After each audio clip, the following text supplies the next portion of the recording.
Hi, today's goal is to talk about performing, describing, and drawing conclusions from a simulation. This is in chapter 10 of the textbook if you need to have some extra support for that. So we're going to look at a game called 21. I'm sure a lot of you have heard about blackjack, and this is how you can kind of play blackjack with a friend just using dice. So as a reminder, you're trying to get as close to 21 without going over. And so let's say that I'm the person here on the left, and I'm going to roll the die, and I'm just going to keep rolling until I'm happy. I got a 1 so far, so 4 plus 1 is 5. I'll just keep going. 7, 10, 4, so I'm at 14, 15, 16,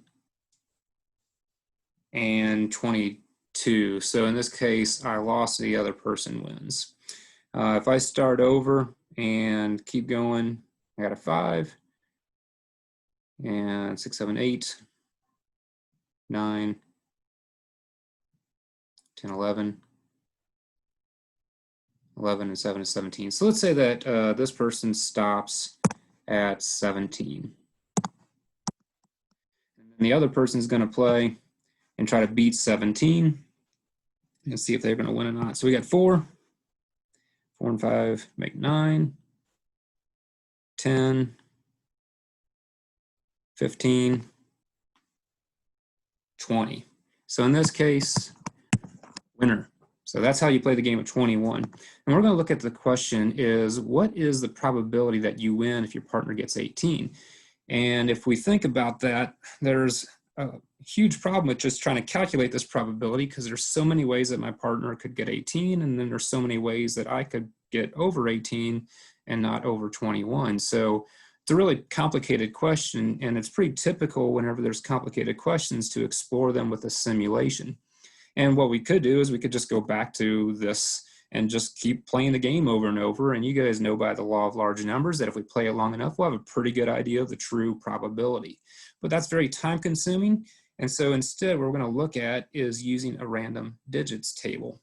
Now, a random digits table is pretty common on AP exam questions because there's no reasonable way for them to grade people's answers if they're saying, I have dice and look what I did with my dice. So they'll give you a table of random digits and ask you to use that to perform the simulation.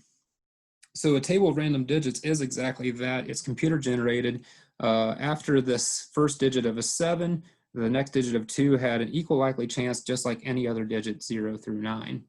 And typically what you do is you start in the top left corner, and then you read across and start answering the question based on the situation. So if we're going to look at this for using the game of 21, we know my partner has 18, and it's going to be our job to figure out, well, what did I get? And let's take a look at 2 trials of this.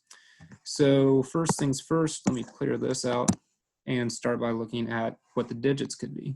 Now I know that a dice is 1, 2, 3, 4, 5, 6. So all these other numbers that aren't dice numbers, I'm going to try to ignore. And then I'm going to make some marks as I go. So if I am starting in the front, I would ignore the 7. I got a 2. Ignore the 7. I got a 4. So I got a sum of 6 so far. Ignore the 9. Sum of 7. Sum of 10. 13. 17. And because my partner has 18, I have to roll again. And then in this case, with the 6, I marked the end of the trial, and I just lost. Sad face. And so then that's trial 1. If you want to, you can mark that and say trial 1. And let's go into trial 2 and then repeat it. So 5, ignore the 0. 6, 7, 8, ignore the 0. 9, 10, 16, 17, 18, 19. So in that case, I win, and that is trial 2. So far, based on the simulation and 2 trials, I have a 50-50 chance. And well, that's only 2 trials, so I'd have to do it many more times to get a decent idea. But that's what they're looking for, is the ability to recognize how to use random digits to simulate a situation. You might even change up the situation. This is like, what if you have 2 dice instead? And you can still do the simulation. You just have to be able to use 2 dice. And so you go through the same process, except you'd identify that this time you're looking at pairs of digits at a time. You have to pick 2. And so let's see if I did that. I would start out the same way. I would ignore the 7, ignore this 7. You can even mark out the ones you're ignoring if you want it first. But in this case, my first pair is 2 and 4. So I have a sum of 6 so far. And you can mark on it. That's okay. Keep track. And then I have to do a pair again. So 1 and 3. So 6 and 1 and 3 make 10 so far. And then 3 and 4, I'm at 17. And then ignore the 7. And then 6 and 5, if I'm doing pairs, I had to roll again after the 17, but then I went over real quickly. So using pairs makes the game much easier to lose. This first case in one trial I lost. So here's some expectations. When you are describing the simulation, write this down in your notes. Very specifically, the AP Stat test is looking for you to identify the scheme, stopping rule, and count. And when you're describing this, use very specific language to let them know that you know what you're talking about. So let's talk about the scheme. As I say right here, you're specifically saying what digits you will use, how many digits at a time are observed, and what digits are ignored. And you say if you are going to use a digit more than once or not, because sometimes you do want to repeat a digit and other times you don't. So in this particular case, we did use repeated digits, and other times you would say, no, a digit represents this one thing and I'm no longer using it once I pull that digit out. And then say what each digit represents about the situation. So that's where your context comes in. Stopping rule, this is kind of the language that they use whenever I see the rubrics. It's just basically saying, this is when I know a trial is over. And so specifically say that. In our case of the game, we were saying the trial is over when we hit a total of 18 or higher. And then you try to mark on your table. Sometimes they just look at what you're circling. So when you go back to your list of numbers, try to make this stuff as clear as possible on your list of numbers so they can read, and they just want to know that you know what you're doing. So as long as you're making that clear, not keeping anything in your head a secret, then you're going to be okay. Mark that stopping point on the random digits table so you can say, look here, trial 1's over, trial 2 starts now. And then finally at the end, count. Say what you're counting in context.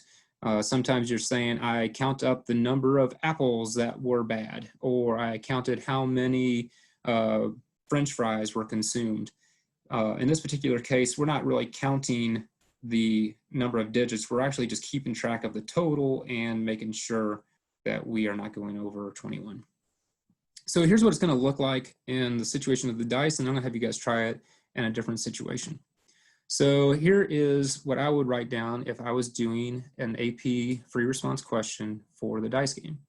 My scheme would say use single digits. This is where you can identify if you're doing singles, doubles, 3 digits at a time. I mean, we could use double digits for a single roll. It would just be kind of silly. You would say let digits 0, 1 represent a 1. Let digits 0, 2 represent a 2. But then you'd have to say like ignore digits 0, 7 through 9, 9. And that just doesn't make sense. So make this as direct as possible. Try not to get too confusing with it. Similarly, if we wanted to, we could say single digits 0 through 5 represent rolling a die. And once again, why bother doing that? If you're trying to keep it simple, just let digit 1 represent 1 on a die and so on. And here we are saying what we are ignoring. And I don't have to say anything about repeats because it wasn't an issue of using repeats. But if you wanted to, you could say repeats aloud, and there's nothing wrong with that.